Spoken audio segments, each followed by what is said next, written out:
Olá você, telespectadora. Olá você, telespectador da TV Cultura. A partir de agora você acompanha a edição desta terça-feira, 27 de agosto, dia do psicólogo. Parabéns para o psicólogo. 27 de agosto de 2024. Você vai ter comentários, análise das notícias pelos advogados Roberto Mohamed e Ronaldo Serápicos. E a gente vai começar falando sobre a inflação. A inflação não é mais aquele dragão que soltava fogo pelo nariz, mas ficou um dragãozinho que solta uma fumacinha. Vamos ver. Os últimos dados da economia brasileira são reluzentes. A taxa de desemprego no segundo trimestre caiu para menos de 7%, a menor para um segundo trimestre em 10 anos. O número de brasileiros em alguma ocupação bateu o mais alto nível da pesquisa do IBGE, iniciada em 2012. A população em busca de uma ocupação despencou em um ano. Ainda de acordo com o IBGE, o setor de serviços, responsável por 2/3 do PIB, o Produto Interno Bruto, voltou a subir e atingiu o patamar recorde em junho. A velocidade do ritmo das máquinas nas fábricas em junho foi a mais intensa em quase 4 anos. A ovelha negra da família foi o comércio, por causa da marcha ré nos supermercados e hipermercados. Os analistas ouvidos frequentemente pelo Banco Central, pela segunda vez seguida, aumentaram a estimativa de crescimento da economia em 2024. A safra de boas notícias é realmente abundante. O problema é que o mercado de trabalho próximo do pleno emprego e o consumo aquecido podem resvalar em aumento da inflação, na avaliação de alguns especialistas. Pela sexta vez consecutiva, segundo o Banco Central, a projeção da inflação subiu. Ainda está abaixo do teto da meta do governo, que é de 4,5%, mas acendeu a luz de alerta em algumas consultorias. Será que o Comitê de Política Monetária vai ter que voltar a subir os juros, hoje em 10,5% ao ano? O atual diretor de política monetária do banco já disse que o aumento dos juros está na mesa, mas reduziu um pouco o tom nesta segunda-feira, no evento em Teresina, no Piauí. Disse que agora isso vai depender dos dados da economia. Mohamed, boa tarde. Boa tarde, Paulo. É muito curioso, e o mais curioso disso tudo é a postura do presidente do Banco Central.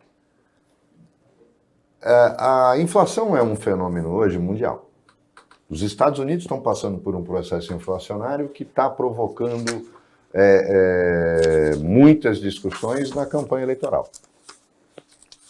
A Europa também está passando por isso. No mundo inteiro, o mundo inteiro como a gente conhece, né? Não estamos falando da China, da Índia, isso é uma outra realidade. Mas a inflação é um fenômeno mundial pós-Covid. A economia mundial não se recuperou totalmente após a pandemia. Só que a gente tem um problema no Brasil que quando criaram essa independência do Banco Central e desatrelando o mandato do presidente do Banco Central do presidente da República, porque é preciso entender como é que ela funciona no resto do mundo. Você não deixa um presidente democrata com um presidente de Banco Central republicano. O mandato tem que coincidir. Aí o cara tem segurança para, durante o governo, não ser demitido todo mês. Né? Virar um presidente da Petrobras que o Bolsonaro demitia um a cada mês e meio. É isso que é a independência do Banco Central. Mas você não pode ter um Banco Central de oposição ao presidente da República, que é o que a gente tem hoje. Então, a montagem do mandato foi errônea. Por quê? Porque o Banco Central é justamente o gestor da política econômica. É ele que determina mecanismos que vão fazer com que a política econômica dê certo. Se eu tenho um presidente de Banco Central, imagina o presidente do Fed, um republicano trumpista, com o Biden, teria detonado o governo americano.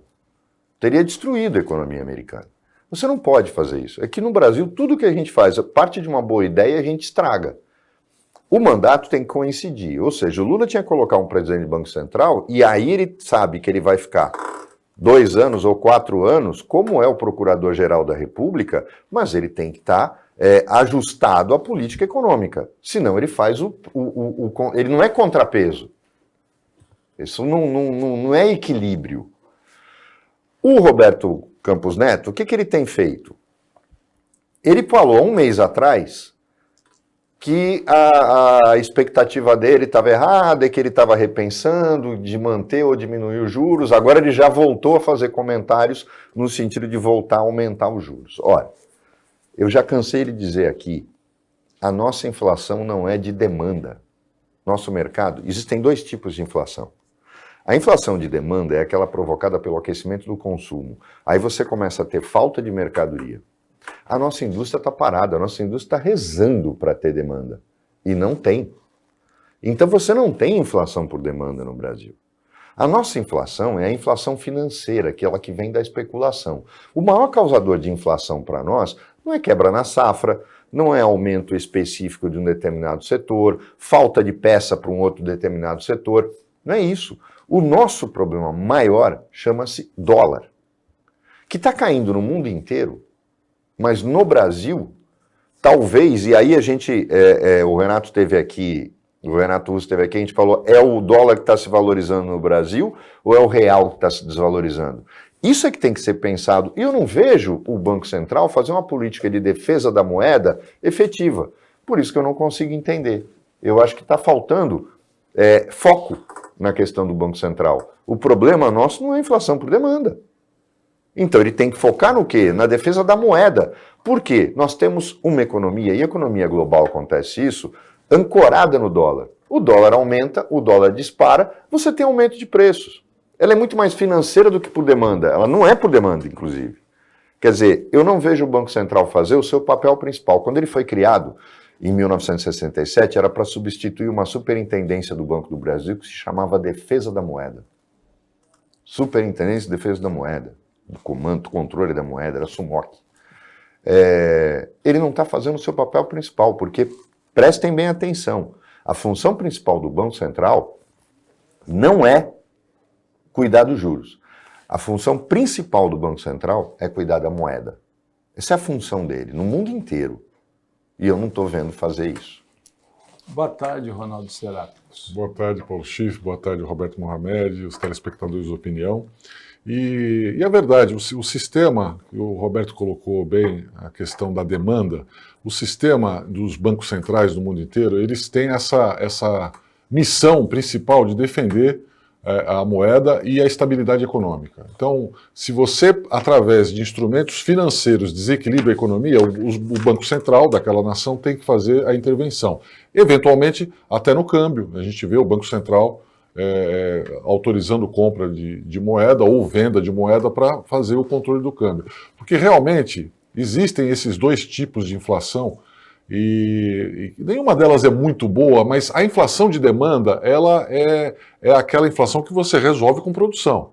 A inflação que você não resolve com produção é aquela que vem do câmbio, vem do déficit público e vem dos juros. Porque como a produção precisa de financiamento, se você tem uns juros altos, é evidente que o custo daquele produto vai aumentar. Então o Brasil hoje tem uma situação de descontrole de contas públicas, vem se arrastando há muitos anos, mas me parece que agora vai se acentuar. E aí você usar como único parâmetro para estabelecer taxa de juros a possibilidade de inflação, para mim não tem o menor sentido. Você precisa primeiro identificar qual que é a inflação, que tipo de inflação nós estamos tendo. Se realmente é uma inflação só de demanda, que seria até normal num pós-pandemia, onde houve uma retração de consumo muito grande, então não tem sentido, você tem que incentivar a produção para ter mais oferta de produtos e equilibrar os preços. Mas está nítido que a nossa inflação não vem daí, a nossa inflação é de descontrole de contas públicas, é de câmbio e principalmente dos juros. O juros está criando inflação no nosso país e eles querem aumentar mais. Agora, Mohamed, tem um descompasso aí. Primeiro que a inflação de 4,25 ou a dos últimos, que é a projeção, para esse ano, ou a de 4,5, que já foi atingida a meta nos últimos 12 meses, para o brasileiro de mais de 30 anos, 35 anos, ele fala, olha, isso não é inflação. Né? A gente chegou a ter inflação de 70% ao mês, de 15% ao mês em outros períodos. Então, a gente não vê isso como inflação. Mas a do alimento sente a inflação na hora do supermercado. Você vê que o supermercado é o setor que puxou para baixo a economia, o único, né, de todo esse cenário cor-de-rosa. Só o comércio puxou os índices para baixo e principalmente pelos supermercados. Sim, agora você vê como é curioso. Também tem uma questão aí no assunto alimentos. Há uns anos atrás, a gente abordava aqui no programa isso, eu acho que foi justamente durante a pandemia, quando a gente falava da questão da fábrica de insumos do Butantan. Por que a gente dependia de insumos chineses para produzir vacina, quando a gente já teve fábrica aqui? O Brasil fez uma opção, no final do governo Fernando Henrique, mas principalmente no governo Lula, que tentou, mas não conseguiu fazer a coisa andar, e não foi só governamental, mas também governamental. Nós nos tornamos dependentes de importação. Ou seja, num determinado momento, o Brasil parou, nossa capacidade de refino na Petrobras caiu. Paramos de produzir fertilizante.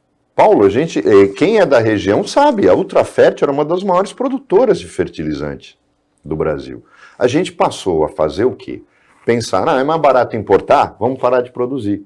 Foi aí que o Butantan fechou a fábrica dele de insumo, porque era mais barato trazer da China. Quando estourou a pandemia, essa dependência mundial da China ficou exposta, como uma fratura exposta. Assim como a de fertilizantes, quando estourou a guerra da Ucrânia. Da Ucrânia. Então, aí você vê o quanto foi um erro estratégico, e não fomos só nós. Os Estados Unidos chegaram à mesma conclusão. A dependência chinesa foi o maior erro de cálculo do Ocidente, que parou de produzir, parou de se autossustentar para comprar tudo que era chinês, porque era mais barato. A gente está pagando o preço.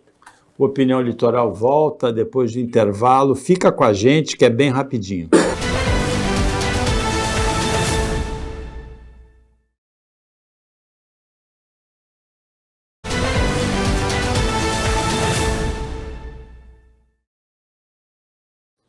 Voltando com a Opinião Litoral desta terça-feira, Roberto Mohamed e o Ronaldo Serapis, os advogados, estão analisando, comentando as situações, as notícias com você, telespectadora, com você, telespectador.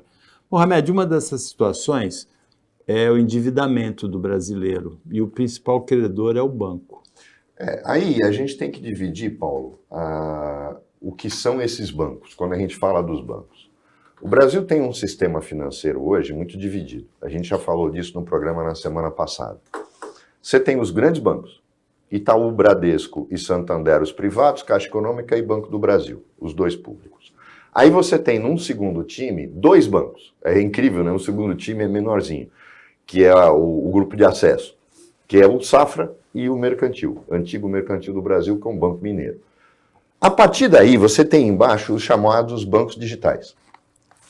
Sendo que um deles é o maior do Brasil, né? O Nubank. Sim, né? E aí é que eu ia chegar. É o daquela mulher que não gosta de preto, não gosta de deficiente, ela é completa, não gosta de pobre, né? Mas ela vive dos pobres, porque o Nubank é o rei da comunidade. O Nubank se tornou campeão da classe baixa, que não tem dinheiro em bancos formais. E é justamente aí, nesse oferecimento de crédito pequeno, que quando a gente fala o endividamento é com bancos, é com estes bancos. É o banco dos 5 mil de empréstimo, dos 6 mil de empréstimo, que substituíram, porque o mais incrível é que esses bancos, PicPay, Mercado Pago, Nubank, C6, eles tomaram o lugar de quem? Da Crefisa, da Finasa. Lembra das financeiras, Banco Pan, que montava o tempo, tinha lojinha em tudo que é lado. A Crefisa tá, mas ela caiu um pouco mais e ela se mantém no nicho do consignado. Então, o Nubank não. O Nubank foi agressivo na captação do pequeno crédito sem muita burocracia. E aí é que reina a inadimplência. Por quê? Porque você faz uma política generalizada de colocar dinheiro no mercado, mas pulverizando. Por exemplo, Itaú e Bradesco têm uma filosofia, eles querem concentrar empréstimo. Eles não querem emprestar 20 mil para pessoa física, eles querem emprestar 5 milhões para uma pessoa jurídica. O Nubank, o C6, esses bancos, eles não querem isso. Eles querem aquele empréstimo pequenininho de 2, 3 mil, desburocratizado, mas para milhões de pessoas.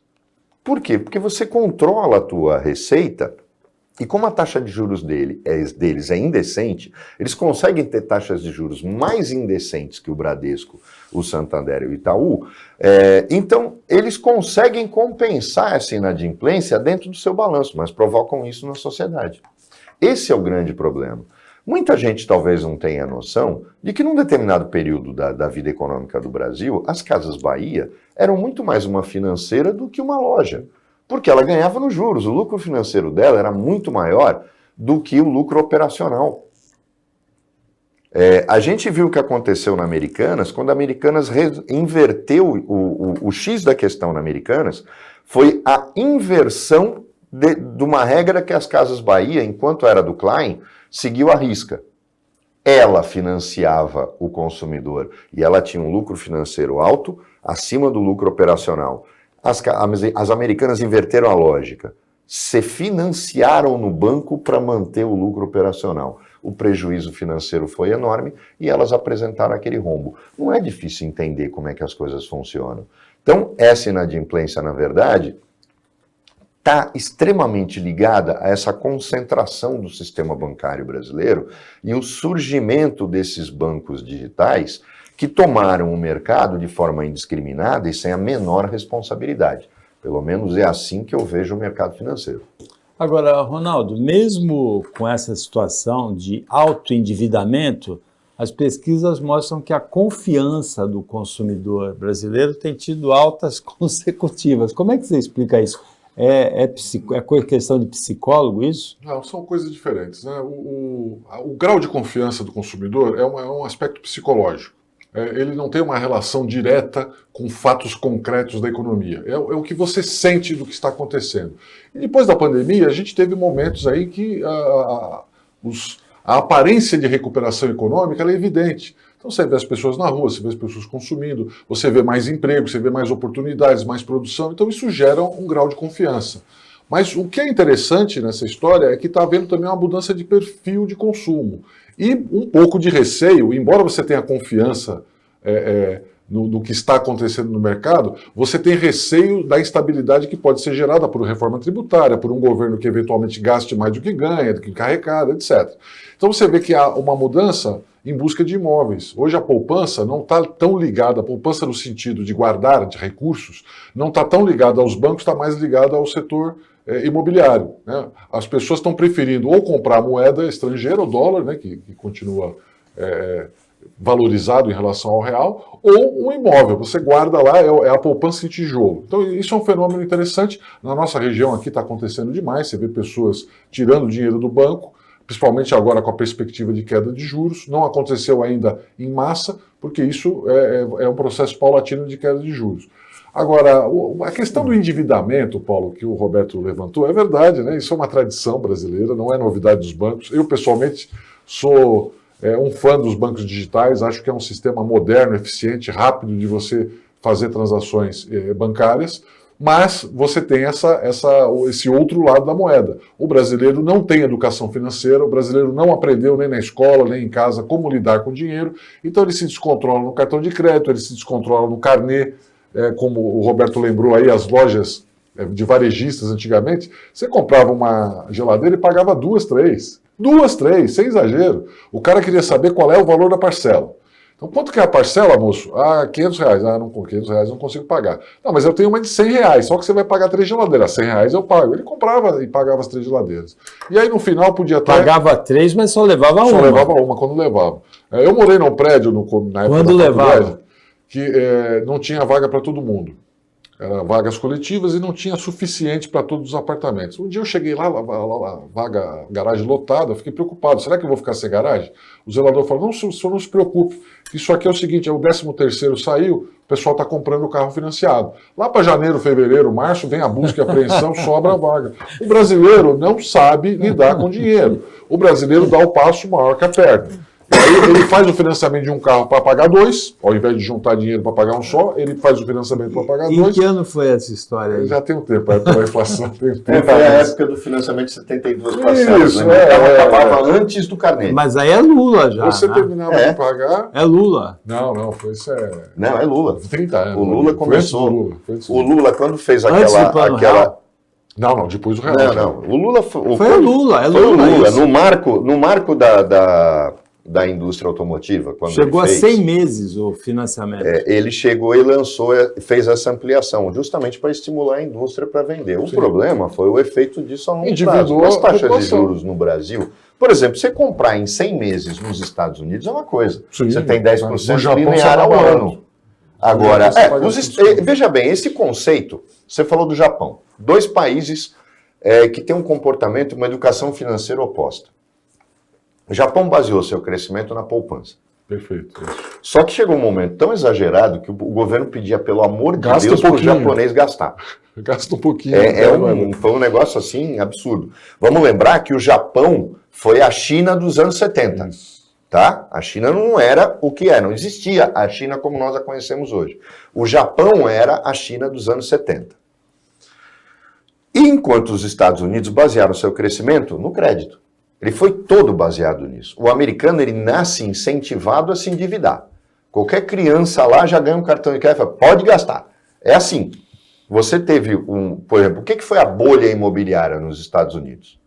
Foi justamente o oferecimento de crédito indiscriminado para compra de casas, taxa de juros muito baixa, só que aí começou uma crise econômica e uma taxa de... uma oferta de crédito exagerada que criou uma bolha para sustentar a construção civil. Então, o que acontece no Brasil? O Brasil não segue nenhum modelo nem outro.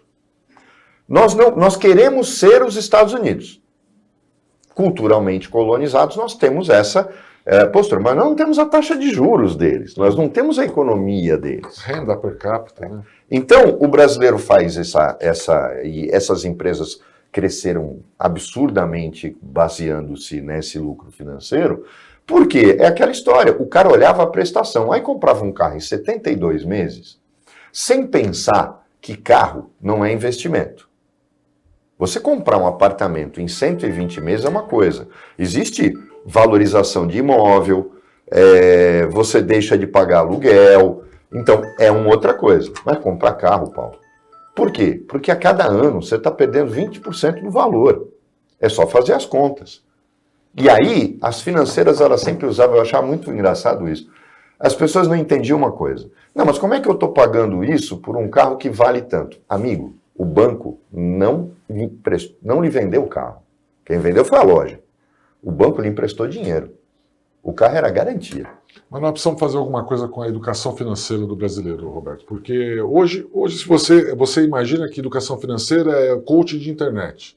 Aí o cara te explica, não, olha, para você ganhar dinheiro na vida, você tem que comprar o meu curso. Quer dizer, está prejudicando mais ainda o sujeito, né? Então, não é possível. Será que isso não pode virar uma matéria escolar? Será que o governo não pode lançar um programa, uma cartilha? As pessoas precisam ter informação para saber como usar o seu dinheiro, fazer economia doméstica. Mas a educação financeira acaba sendo boa para o coach, né? Por isso que eu quero eliminar o coach da e também equação. tem o seguinte, né? Educação financeira óbvia, não gaste mais do que você ganha. Isso é uma coisa que minha avó falava para mim. Esse conceito não é tão simples. E é difícil num país como o nosso... Cartão de crédito, por exemplo, é uma coisa complexa de usar. Você precisa aprender a usar. Exatamente. O que as pessoas têm que entender é o seguinte. Numa época de inflação alta, o cartão de crédito valia a pena. Você comprava, ganhava até 40 dias para pagar. E se você aplicasse o dinheiro daquela compra, se fosse extremamente disciplinado, você ganhava dinheiro com o cartão. Hoje, não é mais assim. Como a aplicação financeira é muito baixa, você não tem o mesmo rendimento que você tinha antes, não compensa muito. O que hoje compensa nos cartões são os programas de fidelidade, que te dão pontos, e que as pessoas ainda não sabem trabalhar isso. Mas podem ter certeza de uma coisa. No Brasil, é muito difícil falar em educação financeira para quem passa fome. É muito difícil no Brasil você falar de educação financeira para quem não tem emprego. Então vamos ter um pouquinho de noção que antes da gente dar educação financeira, a gente tem que dar educação para o povo. A financeira é consequência. O Opinião Litoral volta depois do intervalo.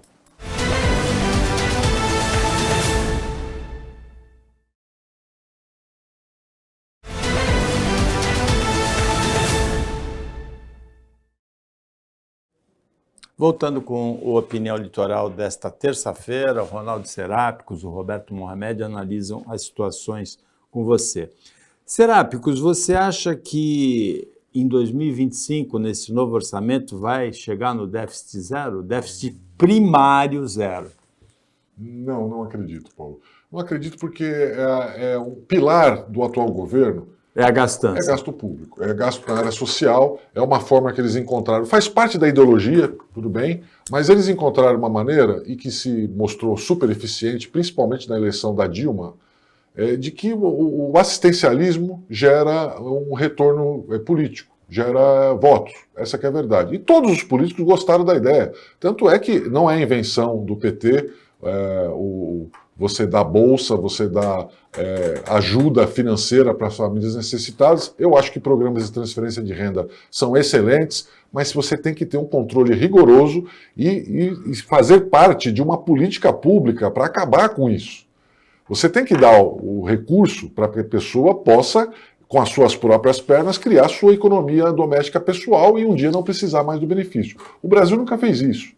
Talvez o primeiro Bolsa Escola lá atrás tinha uma característica um pouco mais próxima disso, mas todos os demais benefícios que vieram, inclusive os do governo Bolsonaro no final, na época da pandemia, tinham como objetivo agradar aquele público miserável que estava passando fome. E que ia votar. Mas eles iam votar. Então, o programa de transferência de renda não é o problema, é a forma política como eles são utilizados.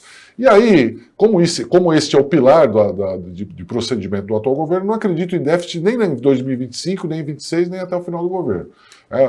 Você vai criar depois uma medida emergencial, que provavelmente é a arrecadação, a reforma tributária está aí, você tem muitos aspectos ainda para serem detalhados, né? Todo mundo levando a crer, todos os especialistas levando a crer que nós vamos ter um dos maiores IVAs do mundo, se não o maior, né? 28 já é a base mínima, então nós já estamos falando de uma alíquota superior à do imposto de renda, ou seja, o Brasil é o país onde o governo gasta e a arrecadação cobre o rombo. Essa é a única saída, por isso que não vai ter.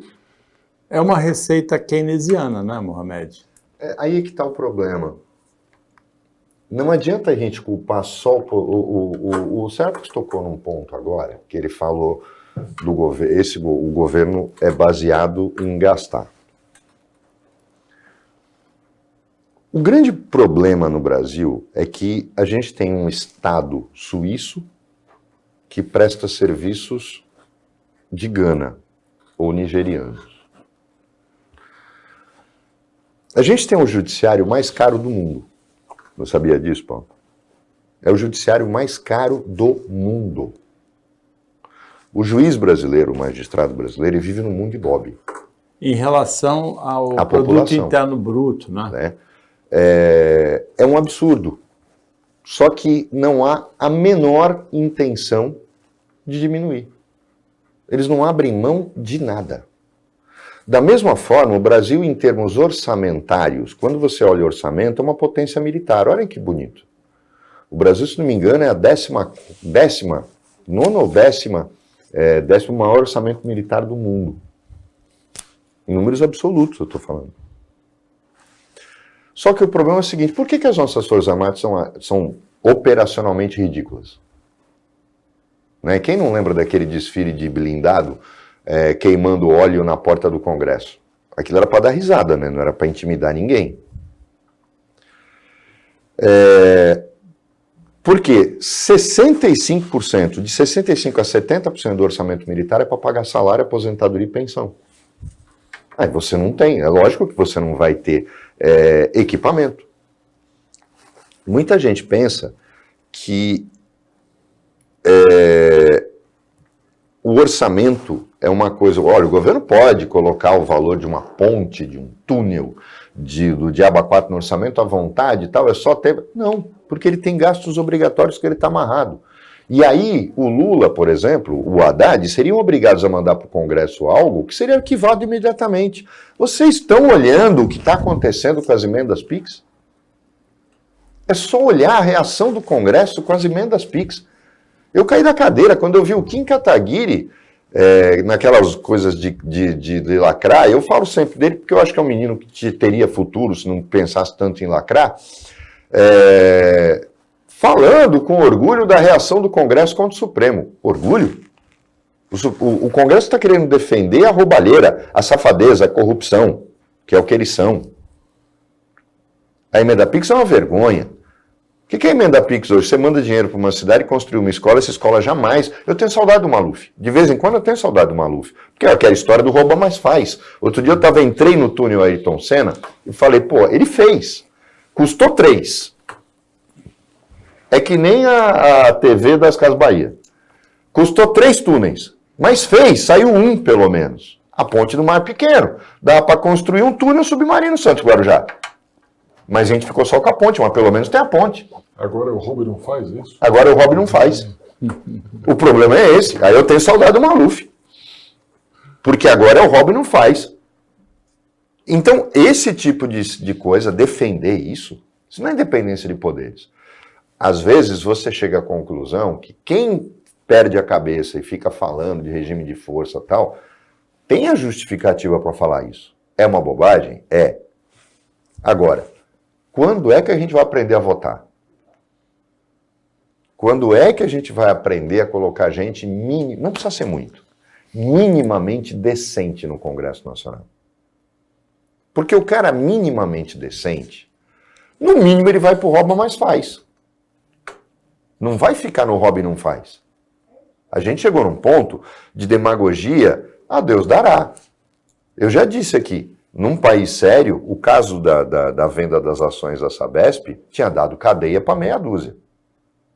E ninguém fala nada. Fica todo mundo... Por quê? Os que defendem fervorosamente, não, porra, tá certo e tal. E ninguém pensa em como a coisa foi feita. Com carta marcada. Criminoso. Então, esse tipo de postura que o governo tem, não dá para mexer. Como é que o Lula vai mexer no orçamento do judiciário? Como é que o Lula vai mexer no orçamento do legislativo? Como é que vai mexer no funcionalismo público?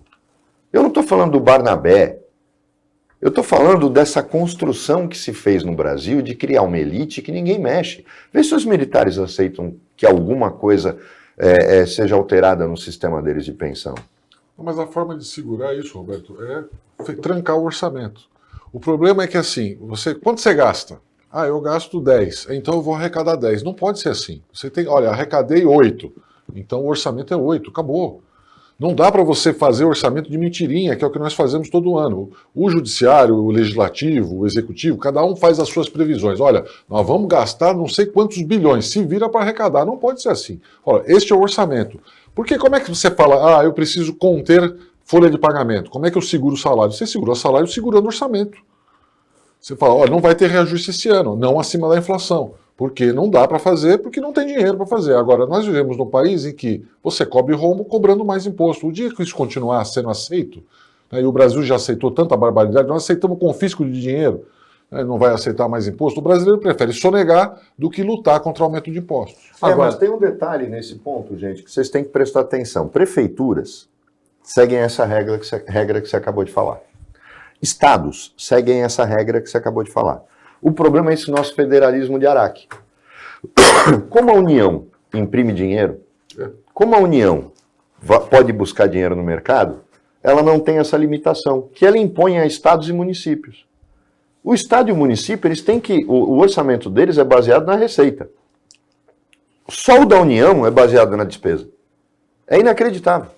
Que, aliás, essa é uma das causas da inflação. Nós estávamos falando no bloco anterior. O aumento da base monetária é uma das principais causas da inflação. Então, toda vez que você tem um orçamento inchado e o governo vai lá emitir dinheiro, tem mais inflação, não é demanda. É o sistema, o Estado brasileiro gera inflação. E não é só emissão de dinheiro, é emissão de títulos. Sim, principalmente você emite dinheiro títulos, hoje, né? Através dos títulos.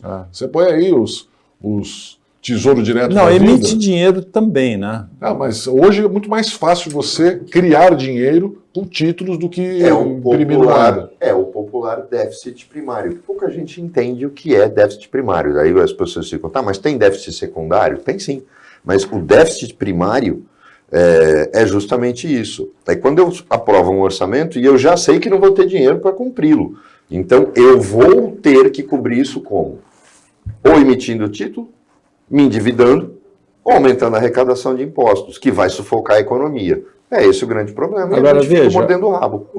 A primeira vez que o Brasil aprovou um orçamento com déficit primário foi na Dilma Rousseff, né? Aquele Nelson Barbosa, né? Que era o ministro. Aí teve a pedalada. Mas os orçamentos, de um tempo para cá, principalmente depois que a inflação foi combatida, eles ficaram mais reais, não é, Ronaldo? E o pessoal aprendeu a usar os números, né? Isso aqui, eu acho, para mim, os Porque orçamentos antes com a inflação não dá para saber, né? É só você ver as contas públicas, né? E continua a mesma coisa. O nosso rombo aumentou. Nos últimos 2 anos já aumentou. Nos últimos 4 triplicou. Então, o rombo continua. Como é que os números estão batendo e o rombo continua? Eles aprenderam a manobrar os números. A opinião volta com os números depois do intervalo.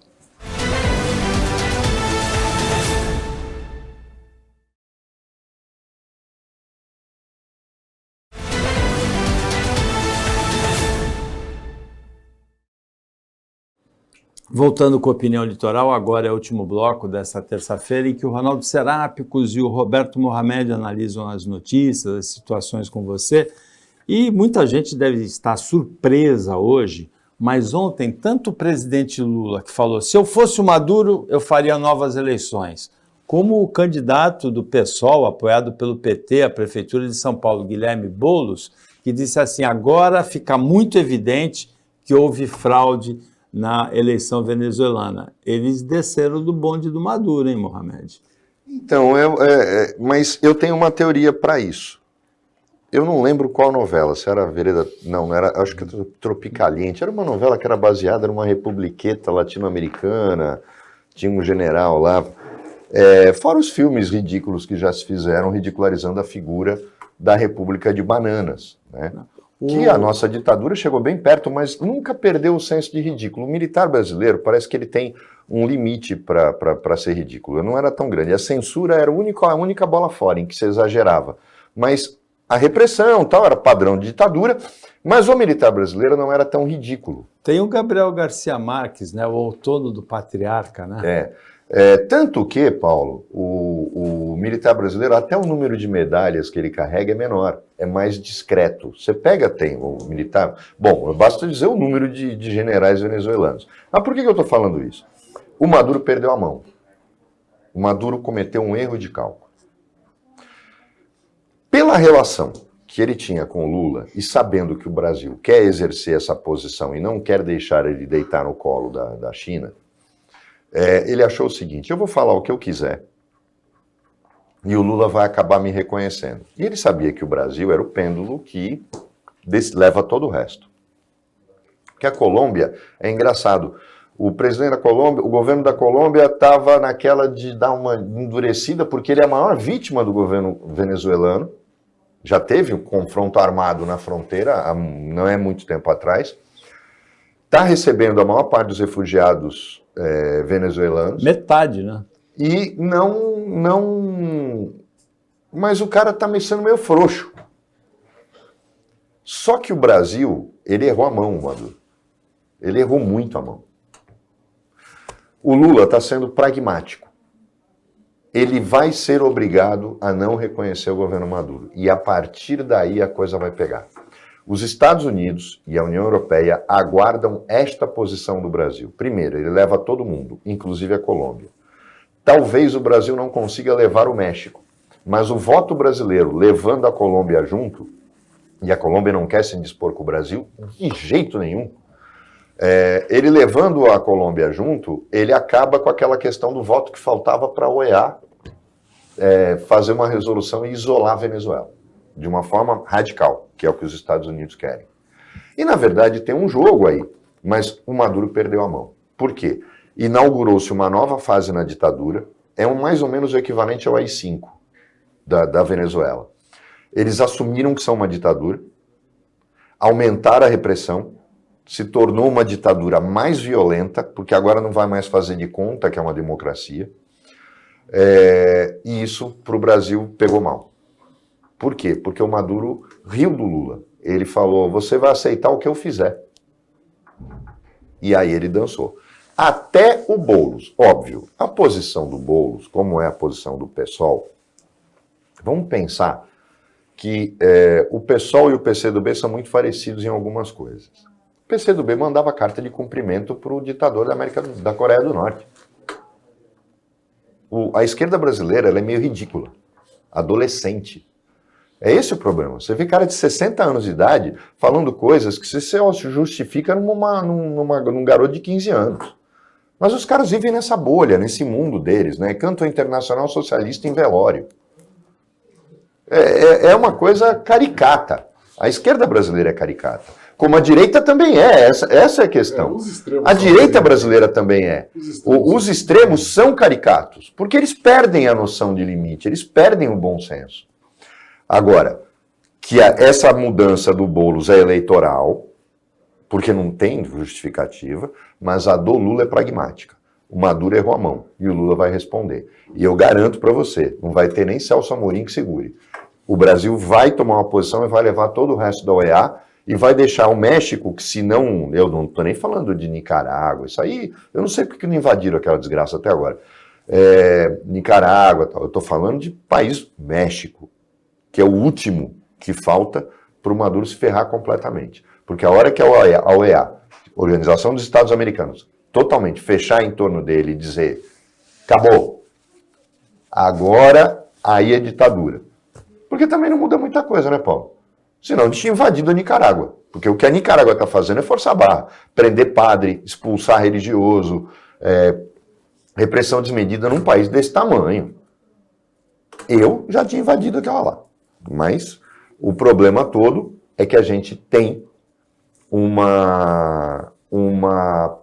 erro de cálculo do Maduro que vai custar caro a ele. Porque a Venezuela, para vocês terem uma ideia, a Venezuela não produz nem papel higiênico. É tudo importado. É a maldição do petróleo. Os árabes se tocaram, criaram os fundos de investimento, porque lá não dá para ter agricultura, não tem nada. O que eles fizeram? Turismo e investir no mundo inteiro, para não ficar dependente do petróleo. A Venezuela é aquela praga de país de terceiro mundo que se torna dependente do petróleo. Os africanos passam por isso e a Venezuela passa. Não tem indústria nenhuma na Venezuela. A Venezuela importa tudo da gente. Se o Brasil colocar cocô de cavalo numa lata e colocar made in Brasil e mandar para lá, vende. Porque os caras não têm indústria. Eles não têm nem indústria cultural, não tem nada. Por quê? Tem petróleo, não precisa de mais nada. É a maldição do petróleo. Paulo, eu não sei se foi só erro de cálculo do Maduro. Eu acho que, ao contrário, foi premeditado, porque ele viu que ia perder a eleição. E aí, quando ele percebeu que há um movimento popular crescente na Venezuela, ele resolveu adotar a cartilha completa do ditador. Ele segue a cartilha do ditador. Então, primeiro aquele confronto com a Guiana, tentando fazer alguma coisa semelhante ao que os argentinos fizeram, o regime, né, ditatorial da Argentina fez nas Malvinas. Olha, se esse território é nosso, nós vamos invadir e tal. Então foi bravata, porque eles não têm condição nem de invadir a Guiana, diferente da Argentina, que tinha ainda lá alguma coisa de forças armadas. A Venezuela tem uma milícia. É muito bom para lidar com manifestantes, mas para fazer uma guerra de verdade ela está desmontada, porque hoje é um país empobrecido. Aí, depois disso, ele começou a fazer a repressão violenta, a censura, o uso de armas, prisões ilegais. O terceiro passo foi a cooptação completa do judiciário. O judiciário já se manifestou, a Suprema Corte já se manifestou dizendo que a eleição foi linda, maravilhosa, que não tem problema nenhum, e nós vamos dar aqui um sigilo de 100 anos nas atas, para que ninguém pode saber se a eleição foi transparente ou não. Então, ele seguiu esses 3 itens básicos para chegar no dia da eleição e falar, nós vamos meter a mão e não vamos ceder. Coloca aí uma diferença pequena, nós vamos dizer que ganhamos e fim de papo. E vamos ficar rezando aqui para que os nossos parceiros de ideologia nos reconheçam. E olha, e quase deu certo, porque o PT correu para reconhecer, o PT partido correu para reconhecer a eleição do Maduro. Até agora não teve ninguém, não vi Gleisi Hoffmann, nem Zé Disseu, ninguém se manifestando contrariamente. O Lula, que eu já falei aqui algumas vezes, o Lula não é petista roxo. O PT engole o Lula porque é obrigado, senão não ganhava eleições majoritárias na presidência da República. O Lula pensou nisso, falou, olha, eu sou uma liderança mundial hoje, mas o Brasil é uma liderança na América do Sul. Todo mundo está vendo que isso foi roubado. Se eu reconhecer que foi roubado também, deixa o PT dizer que é legítimo. Eu não posso aceitar. E o Boulos, que é o pupilo do Lula na eleição, depende do presidente como cabo eleitoral, não podia ser contrário. Eu tenho certeza que tem gente no PSOL que acha que o Maduro, mesmo sendo ditador, mesmo tendo roubado a eleição, pelo fato de ser de esquerda, mereceria ser reconhecido. O pessoal da esquerda, da extrema esquerda, tem um pouco desse pensamento. Por sorte, não é todo mundo no PSOL nem no PT que pensa assim, então tem margem para que você tenha esse tipo de relação. Mas para mim, o Maduro seguiu a cartilha, ele não errou o cálculo, Roberto, ele não tinha outra alternativa. Era isso ou entregar o cargo. Mas tem aí uma coisa só para te corrigir. Maduro não é de esquerda. E eles sabem disso. É o anti-americano. Pois é, mas por que a esquerda apoia o Irã? O Irã é de esquerda? Não. O Irã, a mulher não tem direito a nada. Todas as pautas da esquerda, o Irã não tem. É o anti-americano. É o anti-americano. O problema da esquerda é esse. É igual a mim? Não. Mas ele é contra os Estados Unidos? O inimigo do meu inimigo é meu amigo. É mais ou menos essa a posição da esquerda, que é infantil. A direita também faz isso, por exemplo, no caso de Israel. A direita apoia Israel incondicionalmente, mesmo que Israel cometa algum erro. Por causa dos Estados Unidos, porque é um país de direita. Com isso, chegamos ao final do Opinião Litoral desta terça-feira, agradecendo as participações do Roberto Mohamed, do Ronaldo Serápicos, o trabalho da equipe técnica e de jornalismo do Sistema Costa Norte, e a você que acompanhou a gente em mais essa edição. Até amanhã, nesse mesmo horário de 15 para 1, e uma ótima terça para você que você merece.